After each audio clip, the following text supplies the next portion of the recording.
आपली संस्कृती, आपले संस्कार सदा राहू दे आपल्या सोबत। भारताच्या महान ग्रंथांचे आणि काव्यांचे संपूर्ण संकलन सबस्क्राइब करा तिलक।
अनिरुद्ध,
महामंत्री महाराज, ऐकलत का तुम्ही?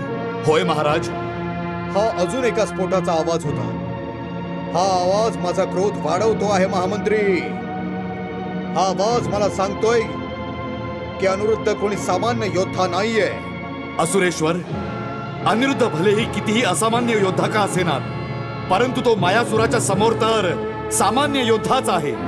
नाही महामंत्री कुभांड, नाही। जर असं असतं ना तर मायासुराने त्याला बंदी बनवून माझ्या समक्ष उभा केला असता, परंतु असं नाही झालं। ना त्या मायासुराने त्याला बंदी बनवलं आणि ना त्याला बंदी बनवून माझ्या समक्ष आणून टाकलं। असुरेश्वर, असुरेश्वर, असुरेश्वर। मायासूर, मायासूर, तुझी ही दशा?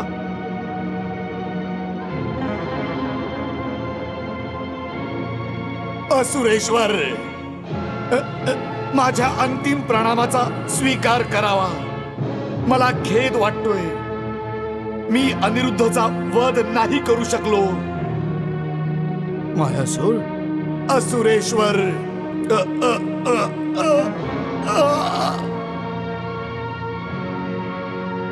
ते बघा बलराम दादा, ते बघा. नारायण नारायण. बलराम दादा, बाणासुराचा मायावी राक्षस मायासुराचा वध राजकुमार अनिरुद्धाने करून टाकलाय. अनिरुद्धने? कुठे अनिरुद्ध? अनिरुद्ध? तो पहा बलराम दादा, तो पहा. मी मायासुराला नष्ट करून टाकलं. मी मायासुराला नष्ट करून टाकलं. आता मला उशेला द्वारकेस नेण्यापासून कुणीही अडवू शकत नाही. राजकुमार अनिरुद्ध, एका मायासुराला नष्ट करून या भ्रमात राहू नका की तुमच्या द्वारकेस जाणाऱ्या मार्गातून सर्व काटे बाजूला झाले. असुरेश्वरांच्या अस्त्र भांडारात मायासुरासारखे अनेक असुर आहेत, जे त्यांनी तुम्हा दोघांचा मार्ग रोखण्यासाठी मुक्त केले. त्यामुळे आता तुम्ही सावध होऊन आणि उषाला घेऊन गुपचूप लगेचच शौनकपुरातून निघून जावं. तू बरोबर बोलतेस चित्रलेखा. चल उषा. या, मी तुम्हा दोघांसाठी माझ्या मायावी शक्तीने रथाचा प्रबंध करते. ये उषा. महामंत्री कुभांड, जो योद्धा मायावी मायासुराचा वध करू शकतो तो सामान्य योद्धा असूच शकत नाही.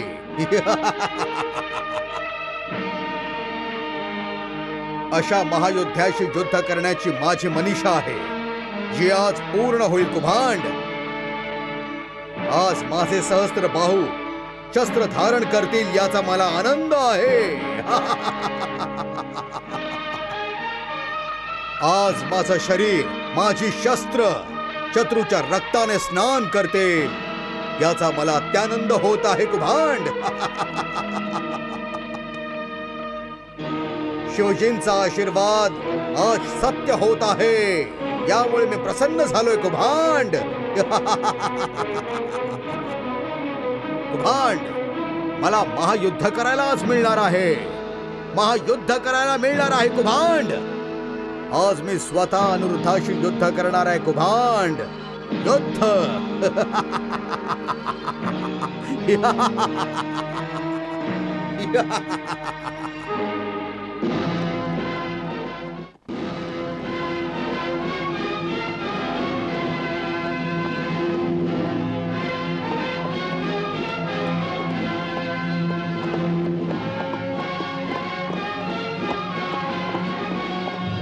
नारायण.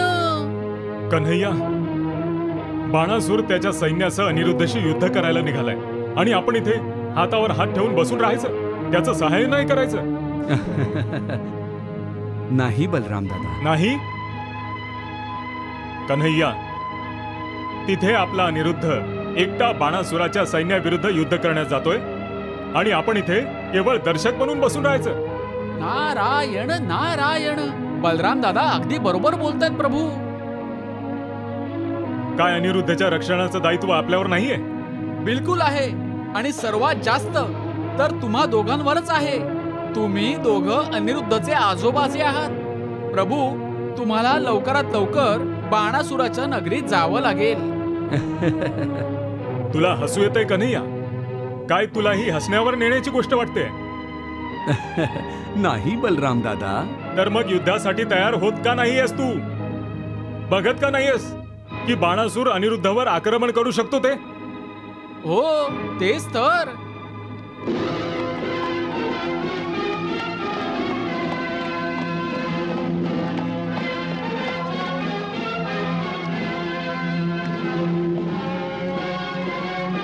नारायण नारायण. बलराम दादा अगदी बरोबर बोलतायत प्रभू. बाणासूर अनिरुद्धशी युद्ध करायलाच निघालाय. इथे आजूबाजूला कुणीही नाहीये. चांगली संधी हाती आलीये. आता आपण इथून त्वरित निघून गेलं पाहिजे. तुम्ही बरोबर बोलताय राजकुमार. मी लगेचच माझ्या मायावी शक्तीने तुम्हा दोघांसाठी रथ आणि अस्त्र प्रकट करते. चित्रलेखा, लवकर कर ना.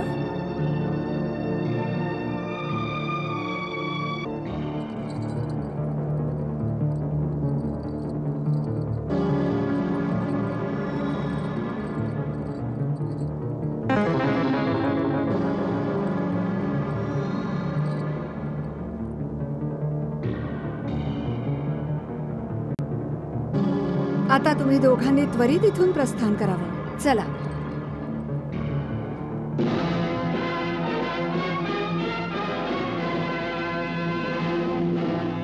नारायण. अनिरुद्ध, कुठे निघालात बलराम दादा? मी अनिरुद्धचं रक्षण करण्यासाठी शौनकपुरात जातोय. थांबा बलराम दादा, थांबा. आता मला कोणीही रोखू शकत नाही. हे तुम्ही काय करायला निघालात बलराम दादा? तेच करायला जातोय जे मी केलं पाहिजे. बलराम दादा, जर शौनकपुराला जायचं झालं तर आपण दोघं एकत्र जाऊ. काही एक आवश्यकता नाहीये का नाही? तू इथे बस आणि बासरी वाजत राहा बस. नारायण नारायण. प्रभू, बलराम दादा रागावले आहेत. रागावण्यासारखीच तर गोष्ट आहे देवर्षी. कोणत्याही क्षणी बाणासूर अनिरुद्धच्या समोर येऊ शकतो. येऊ देत बाणासुराला बलराम दादा, येऊ देत. हे काय बोलताय देवर्षी? हो बलराम दादा, जोपर्यंत बाणासूर अनिरुद्धच्या समोर येईल तोपर्यंत अनिरुद्ध बाणासुराच्या विशाल सैन्याचा विनाश करून टाकेल. मी सत्य बोललो ना भगवन? बलराम दादा, देवर्षी अगदी योग्य बोलतायत. हा अनिरुद्ध. असुरेश्वर, तुम्ही? होय चित्रलेखा, मीच. तुला काय वाटलं होतं की तुझ्या लपवण्याने वास्तव लपून राहील का? चित्रलेखा, सत्य माझ्यापासून लपून नाही राहू शकत आणि खोटं बोलणं तर तुला जमतच नाही. चित्रलेखा, तू माझी कन्या असून देखील असुरेश्वरांशी विद्रोह केलायस. हे तू चांगलं नाही केलंस. आणि उषा, तू सुद्धा माझ्याशी विद्रोह करून चांगलं नाही केलंस. मी विद्रोह नाही केलाय पिताश्री. चुप कुलक्षणे.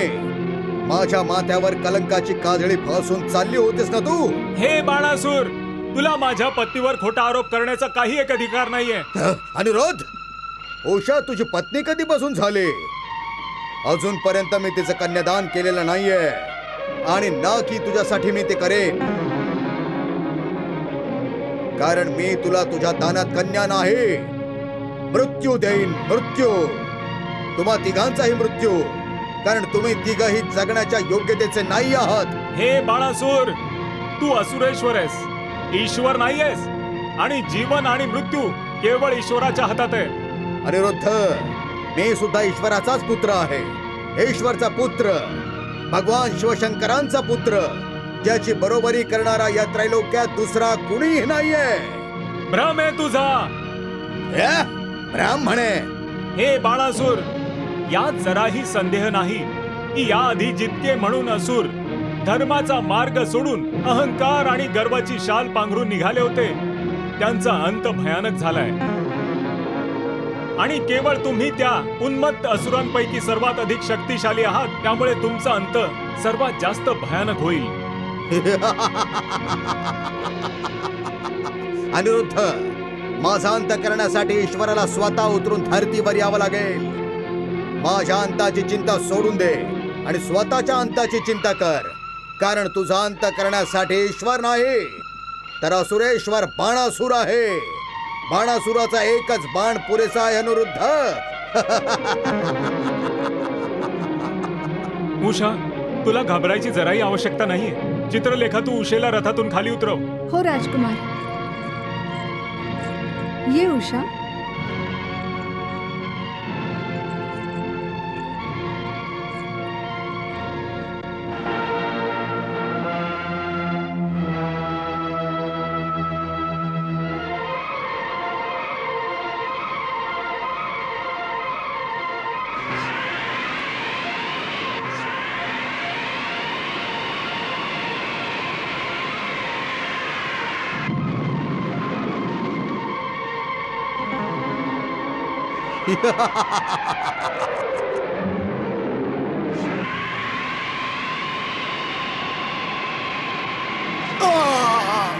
अनिरुद्ध,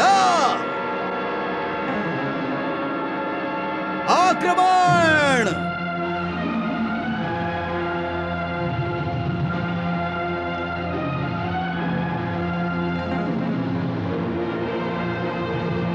अच्छा, तर याला मायावी विद्या देखील ठाऊक आहे.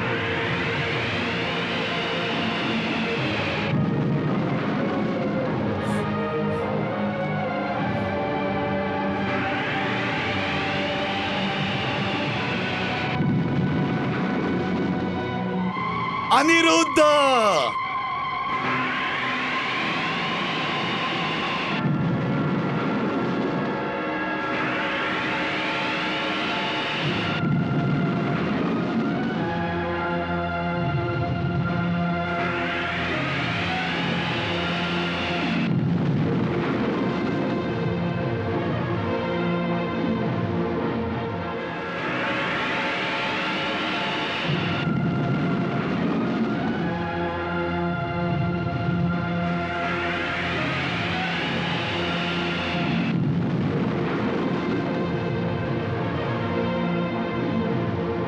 नारायण.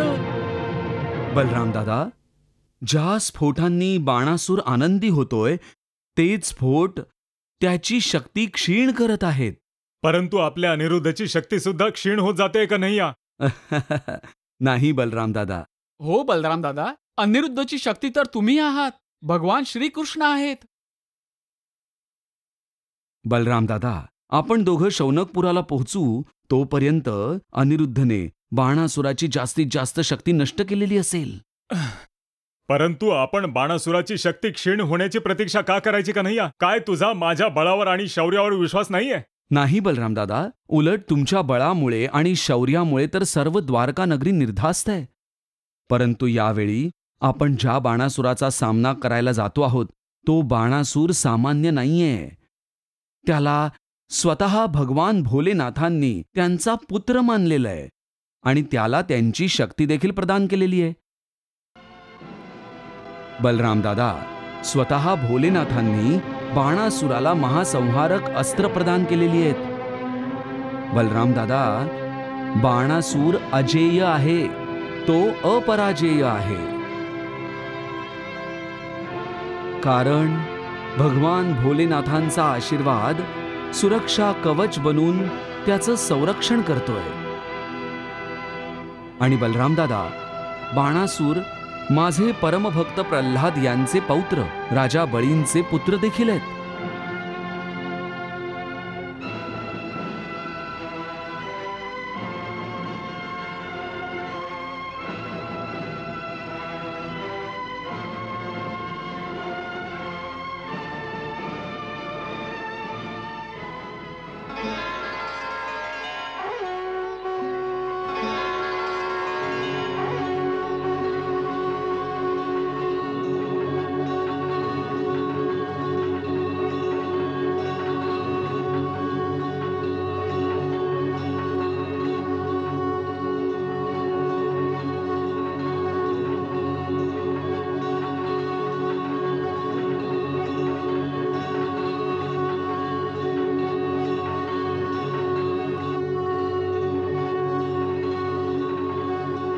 सज्जनांचं रक्षण, दुर्जनांचा विनाश आणि धर्माची पुनर्स्थापना करण्यासाठीच मी हा अवतार धारण केलेला आहे.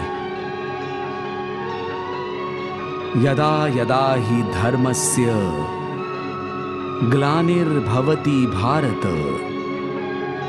अभ्युत्थानम् अधर्मस्य तदात्मानं सृजाम्यहम्.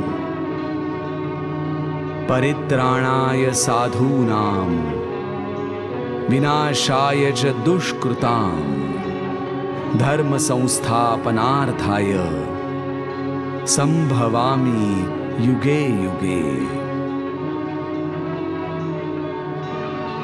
धर्माची पुनर्स्थापना तर झालेली आहे. दुर्जनांचा विनाश आणि सज्जनांचं रक्षण पांडव आणि तुमच्या साहाय्याने मी केलेलं आहे. आता माझा हा अवतार घेण्याचा उद्देश पूर्ण होत आलाय. परित्राणाय साधूनां विनाशाय च दुष्कृतां.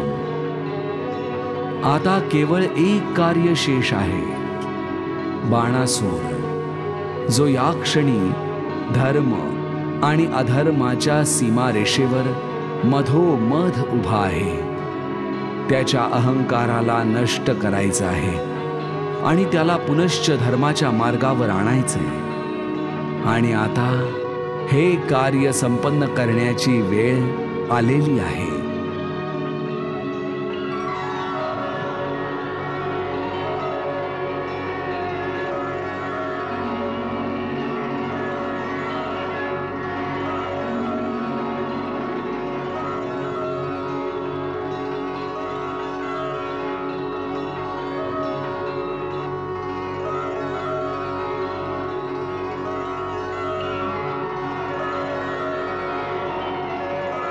याचा अर्थ आहे कन्हैया, तू बाणासुराविरुद्ध अनिरुद्धचं सहाय्य करणार आहेस?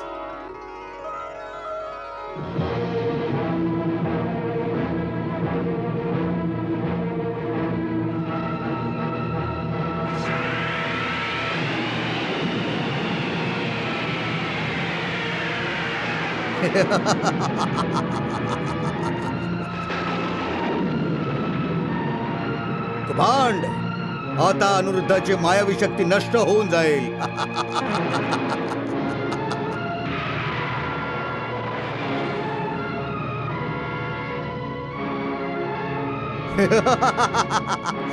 पाहिलंस कुभांड, स्वतःच्या मायेने भ्रमित करू पाहतोय तो मला जो विश्वातला श्रेष्ठ मायावी आहे.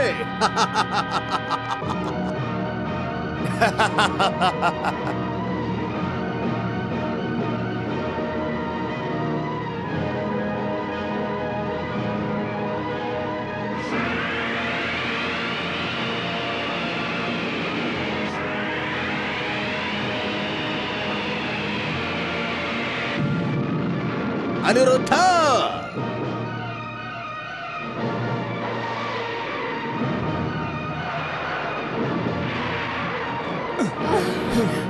अनिरुद्ध, अनिरुद्ध, उषा, अनिरुद्धला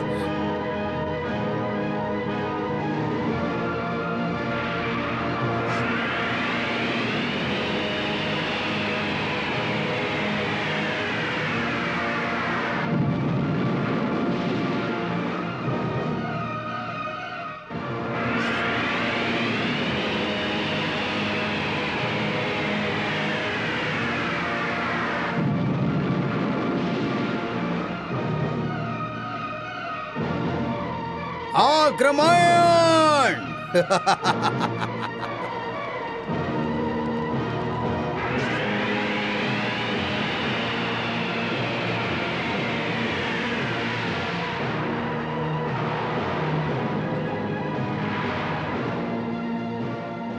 अनिरुद्ध,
उषा,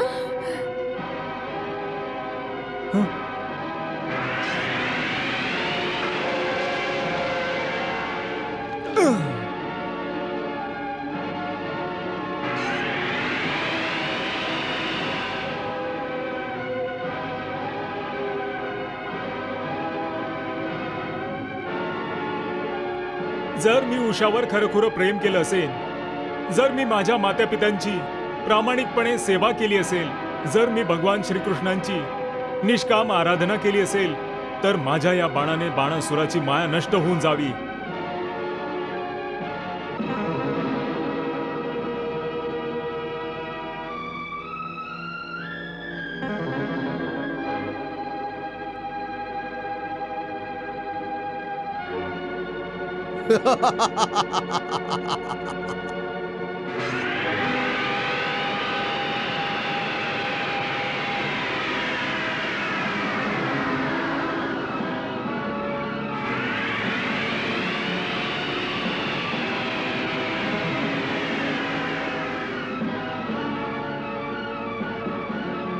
हा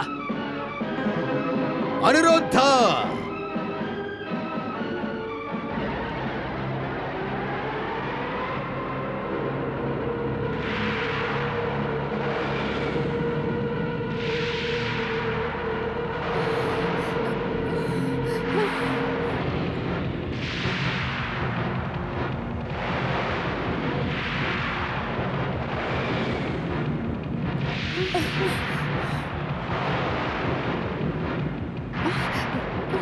अनिरुद्ध, उषा, अनिरुद्ध.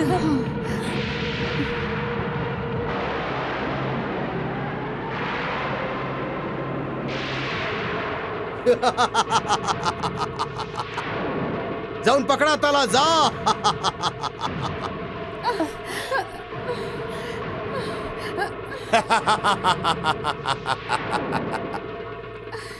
अनिरुद्ध, अनिरुद्ध.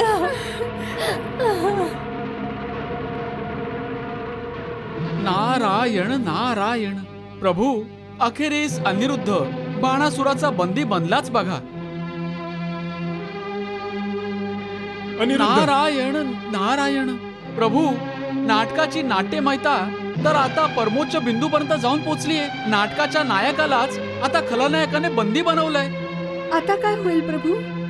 आता या नाटकाची सर्व सूत्र बलरामदादांच्या हातात आहेत देवी. माझ्या हातात? हो हो बलरामदादा, आता आपल्या नायकाला खलनायकाच्या बंधनातून मुक्त करण्यासाठी जीवनाच्या या रंगमंचावर तुम्हालाच प्रवेश करावा लागेल. मग तर या नाटकामध्ये अवश्य एखादा नवीन रंग येईल प्रभू. कन्हैया, कन्हैया, आपल्याला जे काही करायचे ते लवकरात लवकर करावं लागेल. कारण बाणासूर सुडाच्या भावनेने पेटून उठून आंधळा झालाय. तो काहीही करू शकतो. बलराम दादांचा अनुमान बरोबर आहे प्रभू. ते पहा, बघा, बाणासूर अनिरुद्धाला बंदी बनवून कारागृहाच्या दिशेने घेऊन चाललाय.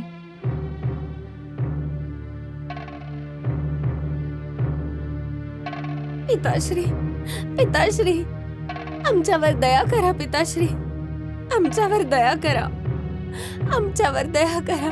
महाराज, महाराज, तुम्ही तर दयेचा सागर आहात महाराज. राजकुमार अनिरुद्धांना त्यांच्या अपराधासाठी क्षमा करा. दया अनिरुद्धावरच काय, तुम्हा दोघींवर देखील करणार नाहीये. मी तुम्हा दोघींना शिक्षा देणार आहे, कडक शिक्षा देणार आहे. पिताश्री, मी तुमची लाडकी पुत्री आहे. लाडकी मुलगी होतीस, आता लाडकी मुलगी नाही राहिलीस तू.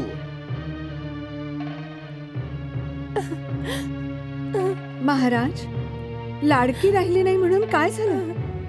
उषा तरी देखील तुमची मुलगीच आहे. शत्रूचा शत्रूशी कोणतेही नातं, कोणताही संबंध असत नाही चित्रलेखा. शत्रू बरोबर केवळ शत्रुत्वच निभवायचं असतं. आणि माझ्या राजनीतीच्या पुस्तकात शत्रू किंवा शत्रूची साथ देणाऱ्या कोणत्याही व्यक्तीला क्षमा देण्यासंबंधीचा अध्याय लिहिलाच नाहीये.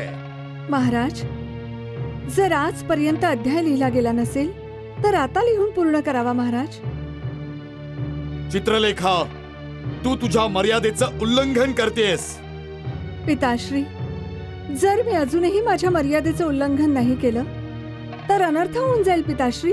अनर्थ तर होणारच आहे चित्रलेखा, कारण मी अनिरुद्धाला जिवंत नाही सोडू शकणार. नाही पिताश्री, नाही. तुम्ही असं नाही करू शकत पिताश्री. मी काहीही करू शकतो उषा. अनिरुद्धशी माझा विवाह झाला आहे. हट! हा विवाह नाही, विवाद आहे. आणि मला हा विवाद गवळ्याच्या नातवाच्या मृत्यू बरोबरच समाप्त करायचा आहे. नाही, नाही पिताश्री, नाही.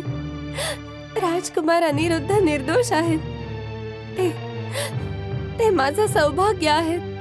तुम्हाला माझा गळा आवळायचा असेल तर आवळू शकता, परंतु माझं सौभाग्य कसं उजाडू शकता? आम्हाला क्षमा करावं पिताश्री. उषा, हे तू काय करतेस? माझी पत्नी असून अश्रू ढाळतेस? जेव्हा कुणा योद्ध्याची पत्नी अश्रू ढाळते तेव्हा तो त्याच्या पौरुषाचा अपमान असतो. काय तुला माझा अपमान करायचा उषा? नाही राजकुमार, नाही. मग तू का वारंवार कुणाच्या पाया पडून विनवण्या करते आहेस? हे प्राणनाथ, मला तुमच्या प्राणांची चिंता आहे. जर आज मी ही याचना नाही केली तर आपण दोघं कायम स्वरूपी वेगळे होऊन जाऊ. उषा, आपण दोघं पती पत्नी बनलेलो आहोत आणि आपल्याला या बंधनातून कुणीही मुक्त करू शकत नाही. कुणीही नाही. असुरराज बाणासूर देखील नाही. अनिरुद्ध, तू मला आव्हान देतो आहेस? कुभांड, आज्ञा असुरराज. हे तिघही राजद्रोही आहेत. यांना कारागृहात डांबून ठेवा. जशी आज्ञा असुरराज.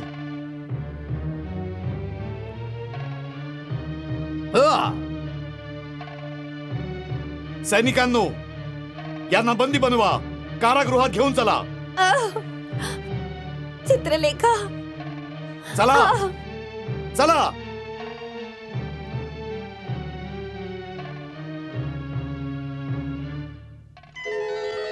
प्रणाम प्रभू.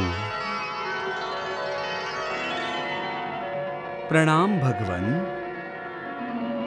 भगवन, तुम्ही काहीशा चिंतित दिसता आहात. हो भगवन, माझाच पुत्र माझ्या चिंतेचं कारण बनलाय. त्याच्या अहंकाराने हजारो विनाशी हातांचं अदृश्य रूप धारण केलंय. मला ठाऊक आहे भगवन. तरी देखील तुम्ही त्या अधर्मीच्या अहंकाराला नष्ट करत नाही आहात. उलट शेष नागांचा अवतार बलरामांना सुद्धा माझ्या बाणासुराशी युद्ध करण्यापासून थांबवलं. भगवन, बाणासूर कोणी साधारण दानव नाहीये. तो तर तुमचा पुत्र आहे. तुमच्या आज्ञेशिवाय बाणासुराविरुद्ध युद्ध करून तुमचा अपमान करण्याचं साहस भला मी कसं काय करू शकतो? धर्माचा शत्रू जर आपला सख्खा जरी असेल तरी त्याच्याशी कोणताही संबंध नाही ठेवला जात. धर्ममार्गाचा त्याग करणाऱ्याशी सर्व संबंध तोडून टाकले जातात. मग मी हे कसं सहन करू शकतो की ज्याला मी माझा पुत्र मानतो त्याने अधर्माच्या मार्गावर एक पाऊल देखील पुढे चालावं? भगवन, महाभारत संग्रामाच्या वेळी तुम्ही अर्जुनास देखील गीतेद्वारे धर्म आणि युद्धाचा हाच पाठ शिकवला होता. हो भगवन, परंतु महाभारताच्या युद्धामध्ये जोपर्यंत अर्जुनाला स्वतः भीष्म पितामहांनी त्यांचा वध करण्याची आज्ञा दिली नव्हती तोपर्यंत अर्जुनाने त्याच्या धनुष्यावर बाण नव्हता चढवला. त्याच प्रकारे बाणासुराविरुद्ध युद्ध करण्याकरता मला देखील तुमच्या आज्ञेची प्रतीक्षा होती भगवन. अधर्माला नष्ट करण्यासाठी आणि धर्माचं संरक्षण तसंच स्थापनेसाठी तुम्ही मानव अवतार धारण केलाय. या संबंधात जर कधी माझ्या सहयोगाची आवश्यकता असेल तर मी उपस्थित आहे शुभ कार्यासाठी. हा विचार तुमच्या मनात कदापि न आणता की बाणासूर माझा पुत्र आहे. त्याच्या अहंकाराला नष्ट करण्यासाठी तुम्हाला जे उचित वाटेल ते करा. जशी तुमची आज्ञा भगवन, जशी तुमची आज्ञा. प्रणाम भगवन.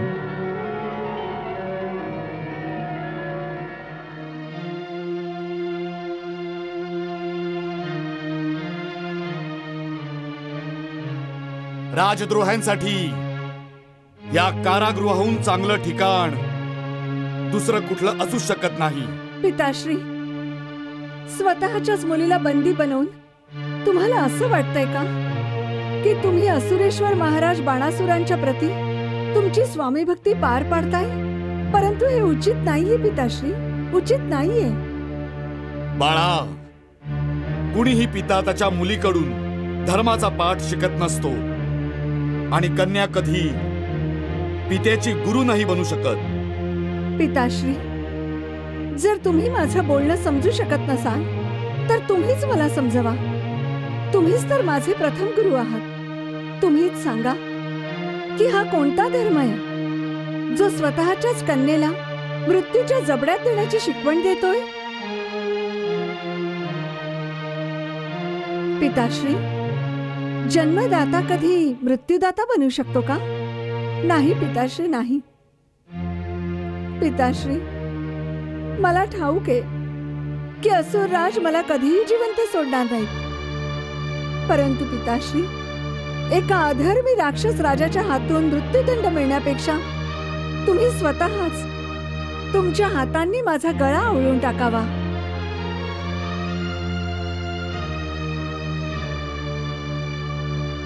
पिताश्री, मला जन्म दिल्या कारणाने तुमचे जे उपकार माझ्या डोक्यावर आहेत, मरण्यापूर्वी निदान ते तरी फेडले जातील.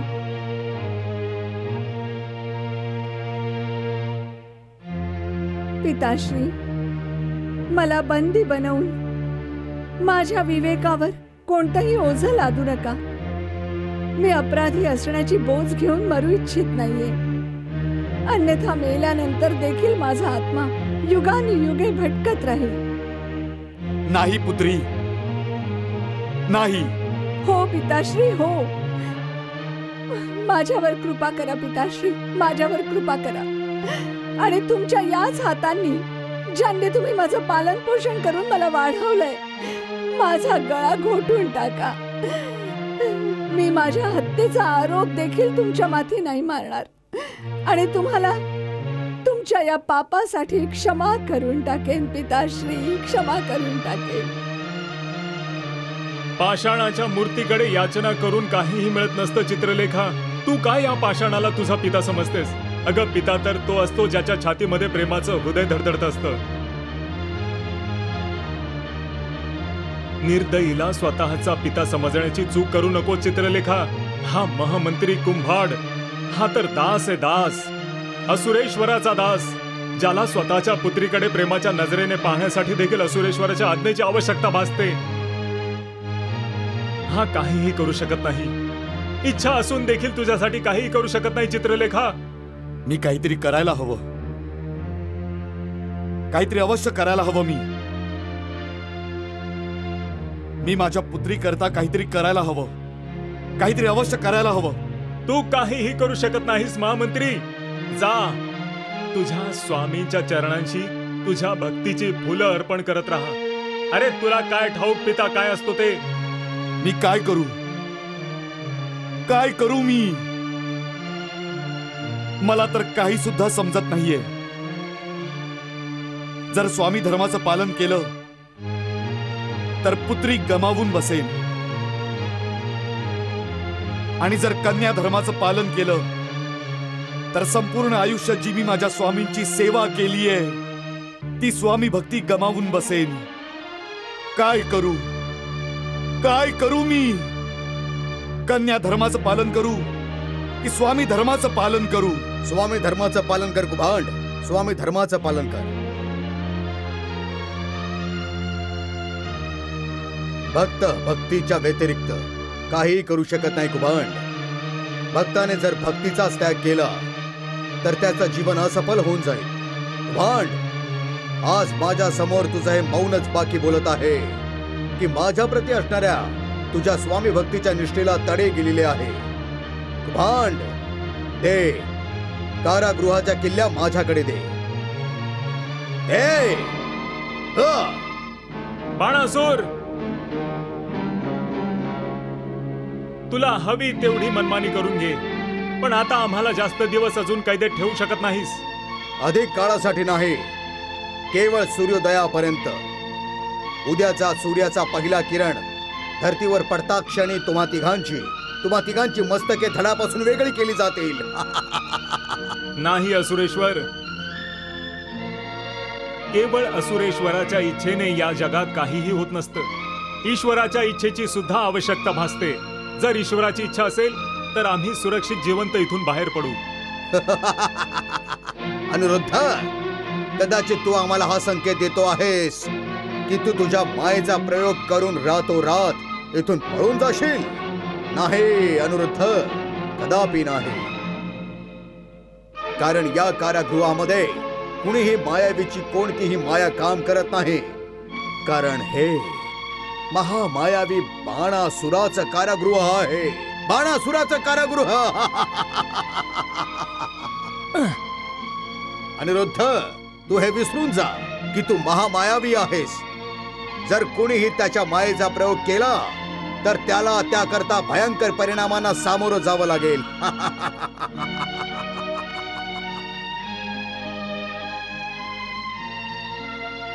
कुभांड, मला ठाऊक आहे की भावनेच्या भरात वाहत जाऊन तू तुझ्या कन्येप्रती स्नेहाची भावना दर्शवण्याची चूक केली होतीस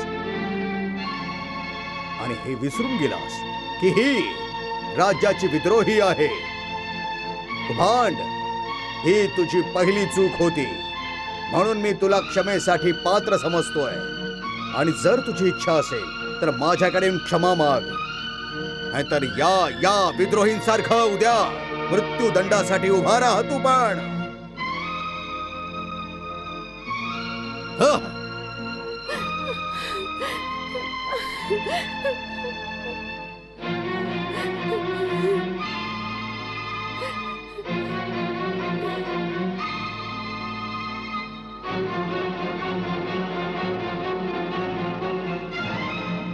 पिताश्री, पिताश्री.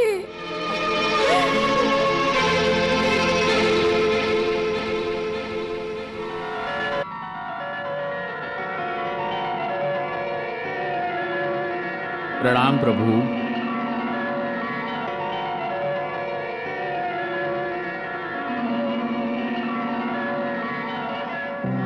हे महाबाहो पद्मनाभ, हे गोविंद, आज तुम्ही मला पुन्हा एकदा तुमच्या सेवेत उपस्थित होण्याचं सौभाग्य प्रदान केलंय.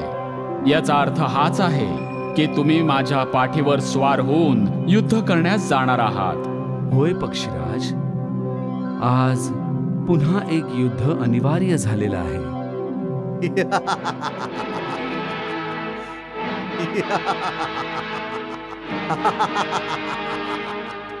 महामंत्री कुभांड, आज मी अतिशय आनंदी आहे, अतिशय आनंदी. एक तर अशासाठी की तू माझ्याकडे परत आलेला आहेस, आणि दुसरं अशासाठी की आता मला लवकरच युद्ध करण्यासाठी मिळणार आहे.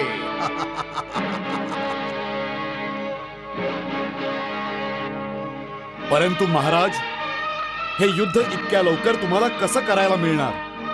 उद्या जेव्हा मी अनिरुद्धाला मृत्यूदंड देईन आणि हा समाचार जेव्हा गवळी कृष्ण आणि बावळट बलरामाला मिळून जाईल, तेव्हा तो ना मागचा विचार करतील ना पुढचा. त्वरित त्यांच्या पुत्रांचा प्रतिशोध घेण्यासाठी शौनकपुरावर आक्रमण करून येतील आणि तेव्हा मला युद्ध करण्यास मिळेल, महायुद्ध.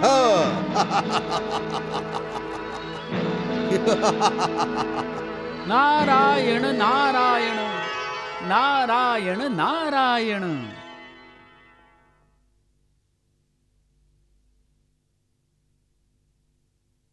नारायण नारायण. देवर्षी तुम्ही? प्रणाम देवर्षी. प्रणाम देवर्षी. कल्याणमस्तू. असुरेश्वर बाणासूर, तुम्हाला प्रसन्न पाहून माझं मन सुद्धा प्रसन्न झालंय. परंतु तुम्ही या महायुद्धाची आणि महाविनाशाची कामना का करतात? अहो, विनाश तर कुणालाही कोणताही आनंद प्रदान करू शकत नसतो.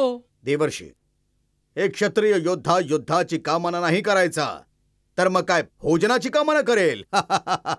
नारायण नारायण. भोजन केल्याने तर आनंद मिळत असतो, परंतु युद्ध केल्याने काय आनंद मिळतो? तुम्हाला ठाऊक नाहीये देवर्षी, युद्ध आरंभ करताना जो शंखनाद केला जातो तो तर ऐकून मला असा भास होतो की जणू विवाह समारोहामध्ये मंगलवाद्य वाजतायत. नारायण. माझ्या प्रहाराने शत्रूच्या मुखातून जी जीवघेणी किंकाळी उमटत असते, तेव्हा माझं अंगांग रोमांचित होऊन जातं. जेव्हा शत्रू माझ्या समक्ष त्यांचे गुडघे टेकण्यासाठी विवश होऊन जातो ना आणि स्वतःच्या प्राणांची भीक मागायला लागतो, तेव्हा मला मी महान असण्याची जाणीव होत असते. माझा विजय माझं अभिनंदन करत असतं की तू त्रिलोक विजेता आहेस बाणासूर, त्रिलोक विजेता आहेस. देवर्षी, युद्धच माझा प्राण आहे, युद्धच माझा श्वास आहे. आजपर्यंत युद्धाशिवाय हा बाणासूर निष्प्राण होता, निष्प्राण. कृष्णा